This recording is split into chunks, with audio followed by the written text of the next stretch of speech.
Moby-Dick, by Herman Melville, Chapter 3. The Spouter Inn. Entering that gable-ended Spouter Inn, you found yourself in a wide, low, straggling entry, with old-fashioned wainscots, reminding one of the bulwarks of some condemned old craft. On one side hung a very large oil painting, so thoroughly besmoked, and every way defaced, that in the unequal cross-lights by which you viewed it, it was only by diligent study and a series of systematic visits to it, and careful inquiry of the neighbors, that you could any way arrive at an understanding of its purpose. Such unaccountable masses of shades and shadows, that at first you almost thought some ambitious young artist, in the time of the New England hags, had endeavored to delineate chaos bewitched. But by dint of much and earnest contemplation and oft-repeated ponderings, and especially by throwing open the little window towards the back of the entry, you might at last come to the conclusion that such an idea, however wild, might not be altogether unwarranted. But what most puzzled and confounded you was a long, limber, portentous black mass of something hovering at the centre of the picture, over three blue, dim, perpendicular lines floating in a nameless yeast. A boggy, soggy, squitchy picture truly, enough to drive a nervous man distracted. Yet was there a sort of indefinite, half-attained, unimaginable sublimity about it that fairly froze you to it, till you involuntarily took an oath with yourself to find out what that marvellous painting meant. Ever and anon a bright but, alas, deceptive idea would dart you through. It's the Black Sea in a midnight gale. It's the unnatural combat of the four primal elements. It's a blasted heath. It's a Hyperborean winter scene. It's the breaking up of the ice-bound stream of time. But at last all these fancies yielded to that one portentous something in the picture's midst. That once found out, and all the rest were plain. But stop! Does it not bear a faint resemblance to a gigantic fish, even the great Leviathan himself? In fact, the artist's design seemed this, a final theory of my own, partly based upon the aggregated opinions of many aged persons with whom I conversed upon the subject. The picture represents a Cape Horner in a great hurricane, the half-foundered ship weltering there with its three dismantled masts alone visible, and an exasperated whale, purposing to spring clean over the craft, is in the enormous act of impaling himself upon the three mastheads. The opposite wall of this entry was hung over with a heathenish array of monstrous clubs and spears. Some were thickly set with glittering teeth resembling ivory saws, others were tufted with knots of human hair, and one was sickle-shaped, with a vast handle sweeping round like the segment made in the new-mown grass by a long-armed mower. You shuddered as you gazed, and wondered what monstrous cannibal and savage could ever have gone a death-harvesting with such a hacking, horrifying implement. Mixed with these were rusty old whaling lances and harpoons all broken and deformed. Some were storied weapons. With this once long last, now wildly elbowed, 50 years ago did Nathan Swain kill 15 whales between a sunrise and a sunset; and that harpoon, so like a corkscrew now, was flung in the Javan seas and run away with by a whale years afterwards slain off the Cape of Blanco. The original iron entered nigh the tail, and, like a restless needle sojourning in the body of a man, travelled full 40 feet, and at last was found embedded in the hump. Crossing this dusky entry, and on through yon low-arched way, cut through what in old times must have been a great central chimney with fireplaces all round, you enter the public room. A still duskier place is this, with such low ponderous beams above, and such old wrinkled planks beneath, that you would almost fancy you trod some old craft's cockpits, especially of such a howling night, when this corner-anchored old ark rocked so furiously. On one side stood a long, low, shelf-like table covered with cracked glass cases, filled with dusty rarities gathered from this wide world's remotest nooks. Projecting from the further angle of the room stands a dark-looking den, the bar, a rude attempt at a right whale's head. Be that how it may, there stands the vast arched bone of the whale's jaw, so wide a coach might almost drive beneath it. Within are shabby shelves, ranged round with old decanters, bottles, flasks, and in those jaws of swift destruction, like another cursed Jonah, by which name indeed they called him, bustles a little withered old man, who, for their money, dearly sells the sailors deliriums and death. Abominable are the tumblers into which he pours his poison. Though true cylinders without, within the villainous green goggling glasses deceitfully tapered downwards to a cheating bottom. Parallel meridians rudely pecked into the glass surround these footpads goblets. Fill to this mark, and your charge is but a penny; to this, a penny more, and so on to the full glass, the Cape Horn measure, which you may gulp down for a shilling. Upon entering the place I found a number of young seamen gathered about a table, examining by a dim light the divers specimens of scrimshander. I sought the landlord, and telling him I desired to be accommodated with a room, received for answer that his house was full, not a bed unoccupied. "But avast," he added, tapping his forehead, "you hain't no objections to sharing a harpooneer's blanket, have ye? I suppose you're going a whaling, so you better get used to that sort of thing." I told him that I never liked to sleep two in a bed, that if I should ever do so, it would depend upon who the harpooneer might be, and that if he, the landlord, really had no other place for me, and the harpooneer was not decidedly objectionable, why, rather than wander further about a strange town on so bitter a night, I would put up with the half of any decent man's blanket. "I thought so. All right, take a seat. Supper? You want supper? Supper'll be ready directly." I sat down on an old wooden settle, carved all over like a bench on the battery. At one end a ruminating tar was still further adorning it with his jackknife, stooping over and diligently working away at the space between his legs. He was trying his hand at a ship under full sail, but he didn't make much headway, I thought. At last some 4 or 5 of us were summoned to our meal in an adjoining room.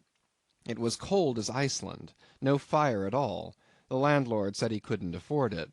Nothing but 2 dismal tallow candles, each in a winding sheet.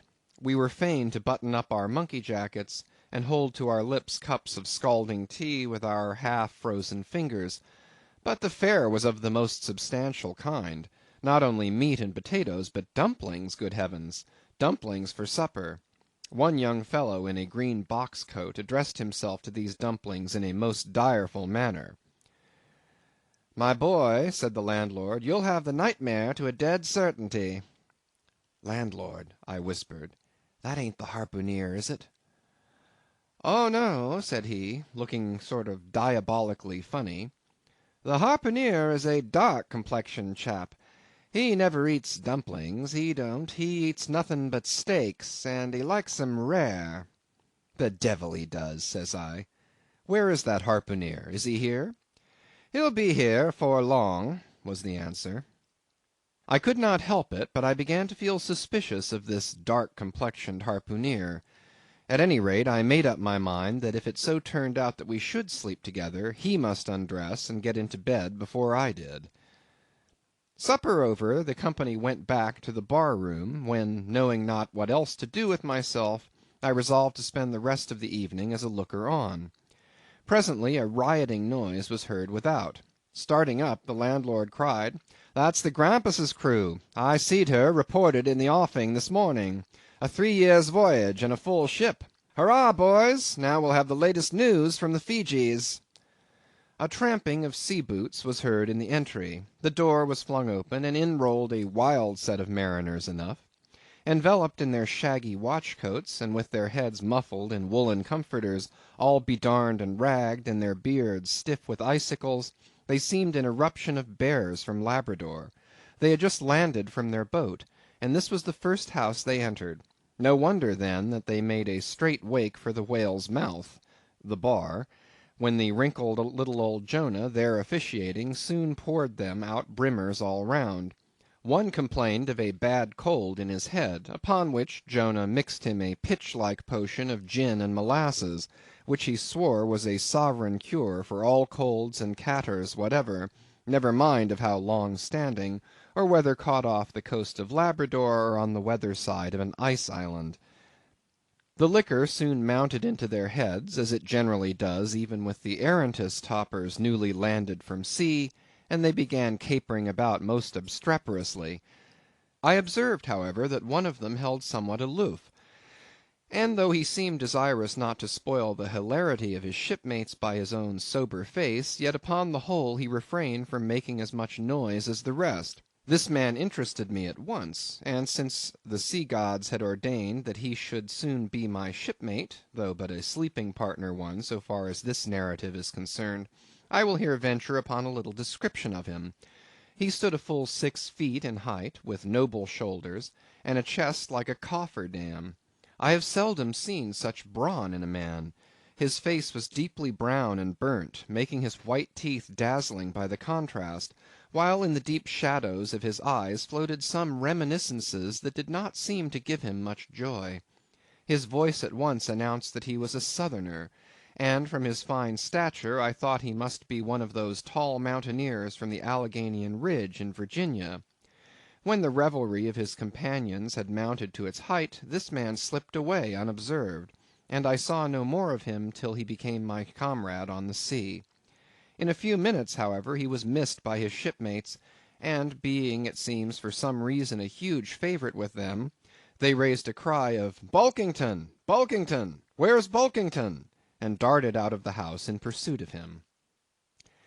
It was now about 9 o'clock, and the room seeming almost supernaturally quiet after these orgies, I began to congratulate myself upon a little plan that had occurred to me just previous to the entrance of the seamen.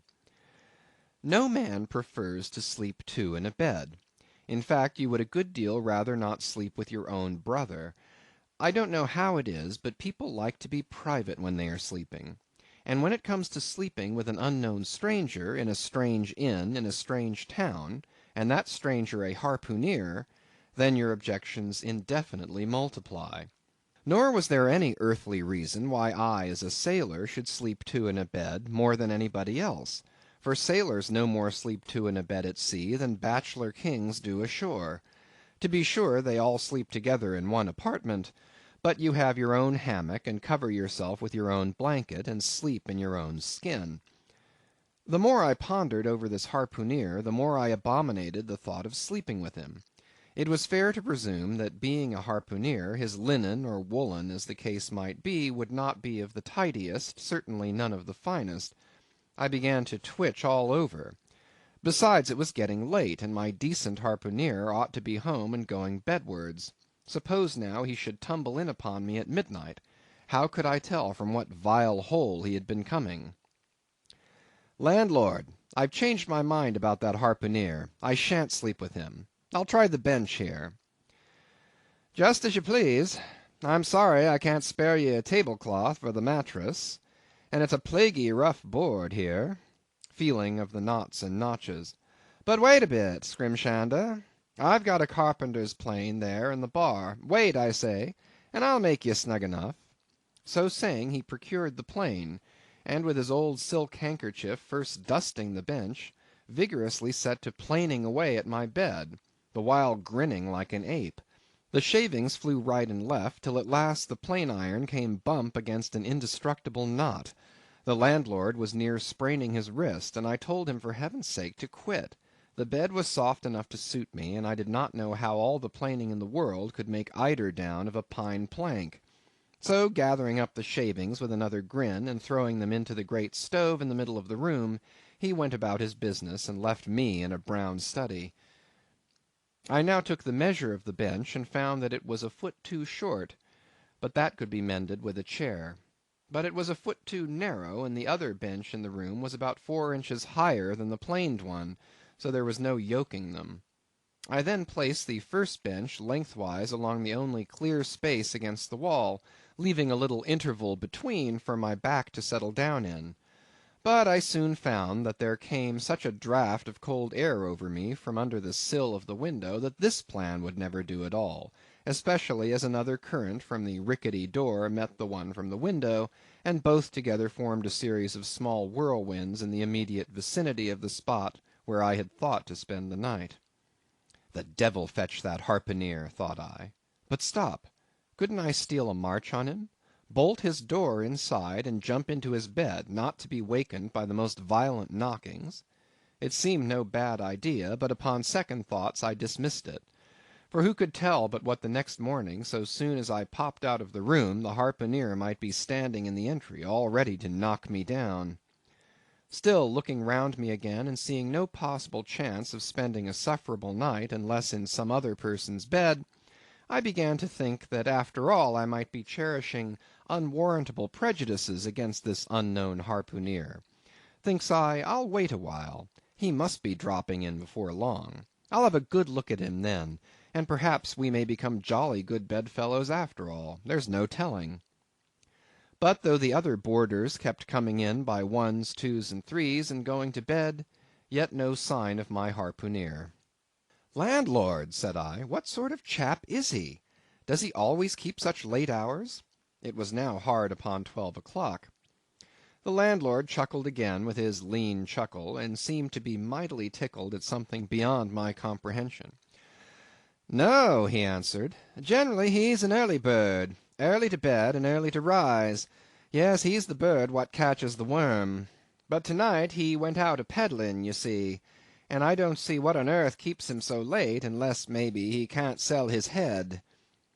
"Can't sell his head! What sort of a bamboozlingly story is this you're telling me?"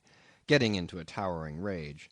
"Do you pretend to say, landlord, that this harpooneer is actually engaged this blessed Saturday night, or rather Sunday morning, in peddling his head around town?"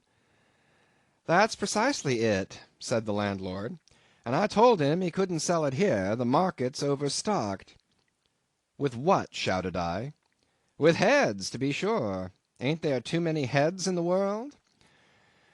"I tell you what it is, landlord," I said quite calmly, "you'd better stop spinning that yarn to me. I am not green." "Maybe not," taking a stick out and whittling a toothpick, "but I rather guess you'll be done brown if that ere harpooneer hears you a-slandering his head." "I'll break it for him," said I, now flying into a passion against this unaccountable farrago of the landlord's. "It's broke already," said he. "Broke," said I. "Broke, do you mean?" "Certain, and that's the very reason he can't sell it, I guess." "Landlord," said I, going up to him as cool as Mount Hecla in a snowstorm, "landlord, stop whittling. You and I must understand one another, and that too without delay. I come to your house and want a bed. You tell me you can only give me half of one, that the other half belongs to a certain harpooneer. And about this harpooneer, whom I have not yet seen, you persist in telling me the most mystifying and exasperating stories, tending to beget in me an uncomfortable feeling towards the man whom you design for my bedfellow. A sort of connection, landlord, which is an intimate and confidential one in the highest degree. I now demand of you to speak out and tell me who and what this harpooneer is, and whether I shall be in all respects safe to spend the night with him. And in the first place, you will be so good as to unsay that story about selling his head, which, if true, I take to be good evidence that this harpooneer is stark mad, and I've no idea of sleeping with a madman. And you, sir, you, I mean, landlord, you, sir, by trying to induce me to do so knowingly, would thereby render yourself liable to a criminal prosecution." "Well," said the landlord, fetching a long breath, "that's a pretty long sermon for a chap that rips a little now and then. But be easy, be easy. This here harpooneer I've been telling you of has just arrived from the South Seas, where he bought up a lot of bomb New Zealand heads, great curios, you know, and he sold all of 'em but one, and that one he's trying to sell to-night, 'cause to-morrow's Sunday, and it would not do to be selling human heads about the streets when folks is going to churches. He wanted to last Sunday, but I stopped him just as he was going out the door with 4 heads strung on a string, for all the earth like a string of onions." This account cleared up the otherwise unaccountable mystery, and showed that the landlord after all had no idea of fooling me. But at the same time, what could I think of a harpooneer who stayed out of a Saturday night clean into the holy Sabbath, engaged in such a cannibal business as selling the heads of dead idolaters? Depend upon it, landlord, that harpooneer is a dangerous man. He pays regular, was the rejoinder. But come, it's getting dreadful late. You'd better be turning flukes. It's a nice bed. Sal and me slept in that ere bed the night we was spliced. There's plenty of room for two to kick about in that bed. It's an almighty big bed, that. Why, afore we give it up, Sal used to put our Sam and little Johnny in the foot of it. But I got a dreaming and sprawling about one night, and somehow Sam got pitched on the floor, and came near breaking his arm. After that, Sal said it wouldn't do. Come along here, I'll give you a glim in a jiffy. And so saying, he lighted a candle and held it towards me, offering to lead the way. But I stood irresolute, when looking at a clock in the corner, he exclaimed, I vomit Sunday. You won't see that harpooneer to-night. He's come to anchor somewhere. Come along, then. Do come, won't you come? I considered the matter a moment, and then upstairs we went, and I was ushered into a small room, cold as a clam, and furnished, sure enough, with a prodigious bed, almost big enough, indeed, for any 4 harpooneers to sleep abreast. There, said the landlord, placing the candle on a crazy old sea-chest that did double duty as a wash-stand and centre-table. There, make yourself comfortable now, and good night to ye. I turned round from eyeing the bed, but he had disappeared. Folding back the counterpane, I stood over the bed. Though none of the most elegant, it yet stood the scrutiny tolerable well. I then glanced round the room, and besides the bedstead and centre-table, could see no other furniture belonging to the place, but a rude shelf, the 4 walls, and a papered fireboard representing a man striking a whale. Of things not properly belonging to the room, there was a hammock lashed up and thrown upon the floor in one corner, also a large seaman's bag containing the harpooneer's wardrobe, no doubt in lieu of a land trunk. Likewise there was a parcel of outlandish bone fish-hooks on the shelf over the fireplace, and a tall harpoon standing at the head of the bed. But what is this on the chest? I took it up, and held it close to the light, and felt it, and smelt it, and tried every way possible to arrive at some satisfactory conclusion concerning it. I can compare it to nothing but a large door-mat, ornamented at the edges with little tinkling tags, something like the stained porcupine quills round an Indian moccasin. There was a hole or slit in the middle of this mat, as you see the same in South American ponchos. But could it be possible that any sober harpooneer could get into a door-mat and parade the streets of any Christian town in that sort of guise? I put it on to try it, and it weighed me down like a hamper, being uncommonly shaggy and thick, and I thought a little damp, as though this mysterious harpooneer had been wearing it of a rainy day. I went up to it in a bit of glass stuck against the wall, and I never saw such a sight in my life. I tore myself out of it in such a hurry that I gave myself a kink in the neck. I sat down on the side of the bed and commenced thinking about this head-peddling harpooneer and his door-mat. After thinking some time on the bedside, I got up and took off my monkey jacket, and then stood in the middle of the room thinking. Then I took off my coat and thought a little more in my shirt-sleeves. But beginning to feel very cold now, half undressed as I was, and remembering what the landlord said about the harpooneer's not coming home at all that night, it being so very late, I made no more ado, but jumped out of my pantaloons and boots, and then blowing out the light, tumbled into bed, and commended myself to the care of Heaven.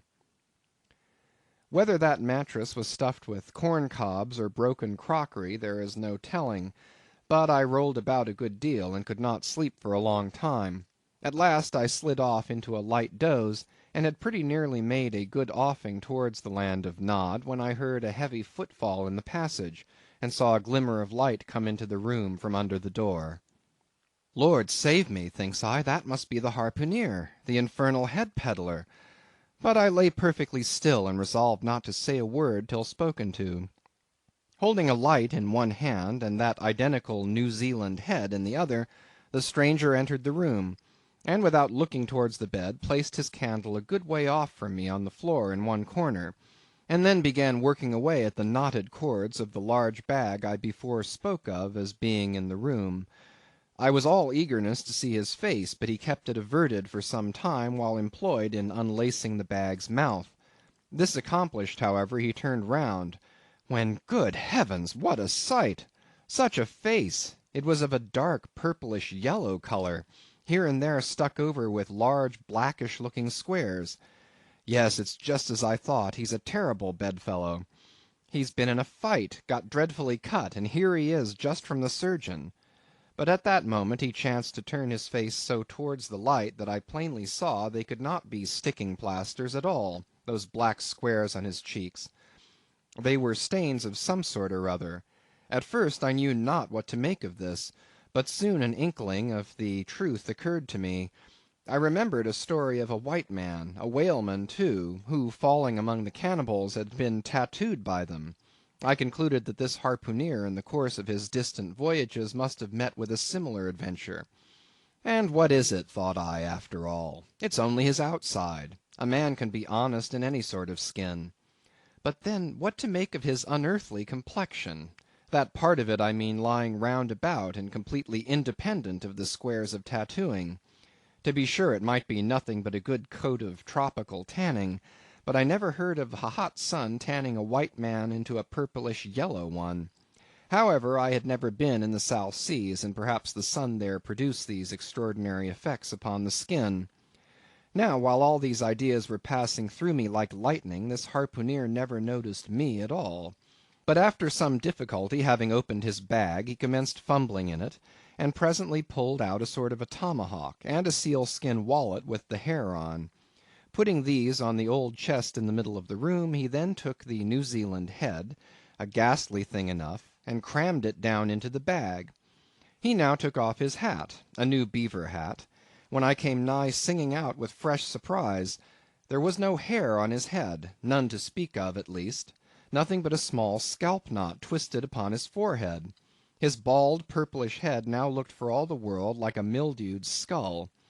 Had not the stranger stood between me and the door, I would have bolted out of it quicker than I ever bolted a dinner. Even as it was, I thought something of slipping out the window, but it was the second floor back. I am no coward, but what to make of this head-peddling purple rascal altogether passed my comprehension. Ignorance is the parent of fear, and being completely nonplussed and confounded about the stranger, I confessed I was now as much afraid of him as if it was the devil himself who had thus broken into my room in the dead of night. In fact, I was so afraid of him that I was not game enough just then to address him, and demand a satisfactory answer concerning what seemed inexplicable in him. Meanwhile he continued the business of undressing, and at last showed his chest and arms. As I live, these covered parts of him were checkered with the same squares as his face.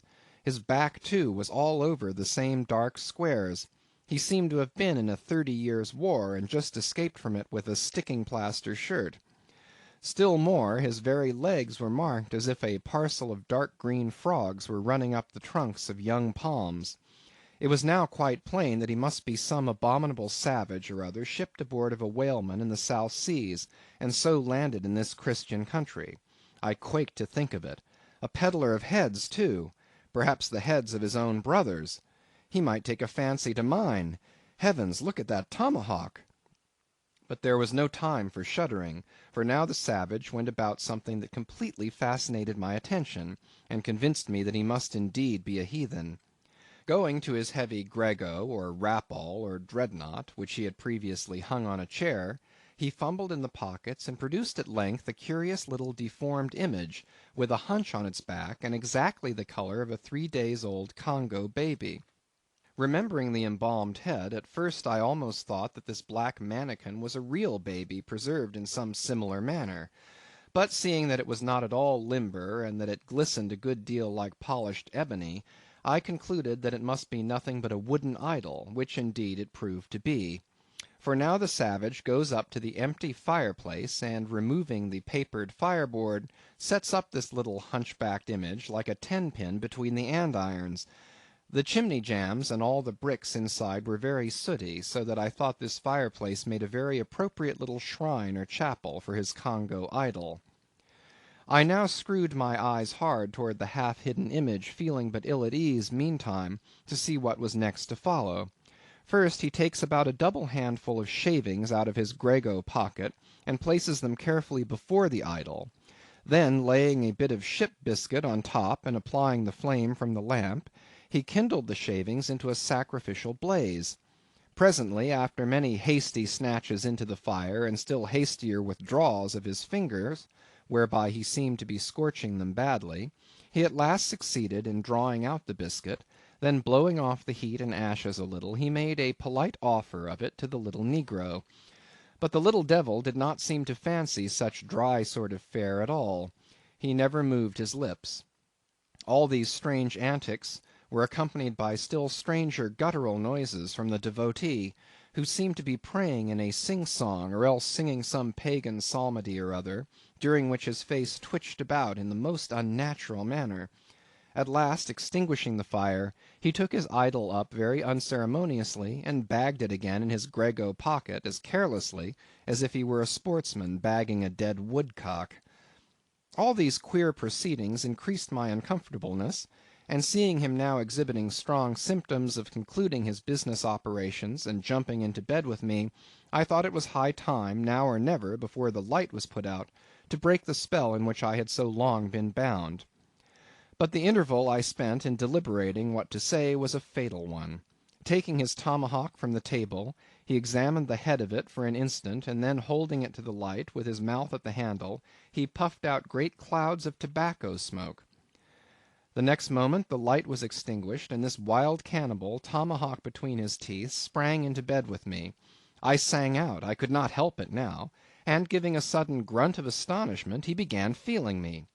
Stammering out something, I knew not what, I rolled away from him against the wall, and then conjured him, whoever or whatever he might be, to keep quiet, and let me get up and light the lamp again. But his guttural responses satisfied me at once that he but ill comprehended my meaning. "Who debble you?" he said at last. "You no speakee, damn me, I kill ye." And so saying, the lighted tomahawk began flourishing about me in the dark. "Landlord! For God's sake! Peter Coffin!" shouted I. "Landlord! Watch! Coffin! Angels, save me!" "Speakee! Tell ye me who ye be, or damn me, I kill ye!" again growled the cannibal, while his horrid flourishings of the tomahawk scattered the hot tobacco ashes about me till I thought my linen would get on fire. But, thank heaven, at that moment the landlord came into the room, light in hand, and leaping from the bed, I ran up to him. "Don't be afraid now," said he, grinning again. "Queequeg here wouldn't harm a hair of your head." "Stop your grinning," shouted I. "And why didn't you tell me that infernal harpooneer was a cannibal?" "I thought you'd know it. Didn't I tell ye he was a peddling heads around town? But turn flukes again and go to sleep. Queequeg, look here. You sabby me, I sabby you. This man sleepy you. You sabby?" "Me sabby plenty," grunted Queequeg, puffing away at his pipe and sitting up in bed. "You getty in," he added, motioning to me with his tomahawk, and throwing the clothes to one side. He really did this in not only a civil, but really a kind and charitable way. I stood looking at him a moment. For all his tattooings, he was on the whole a clean, comely looking cannibal. What's all this fuss I have been making about, thought I to myself. The man's a human being just as I am. He has as much reason to fear me as I have to be afraid of him. Better sleep with a sober cannibal than a drunken Christian. "Landlord," said I, "tell him to stash his tomahawk there, or pipe, or whatever you call it. Tell him to stop smoking, in short, and I will turn in with him. But I don't fancy having a man smoking in bed with me. It's dangerous. Besides, I ain't insured." This being told to Queequeg, he at once complied, and again politely motioned me to get into bed, rolling over to one side as much to say, I won't touch a leg of ye. "Good night, landlord," said I. "You may go." I turned in, and never slept better in my life. Chapter 4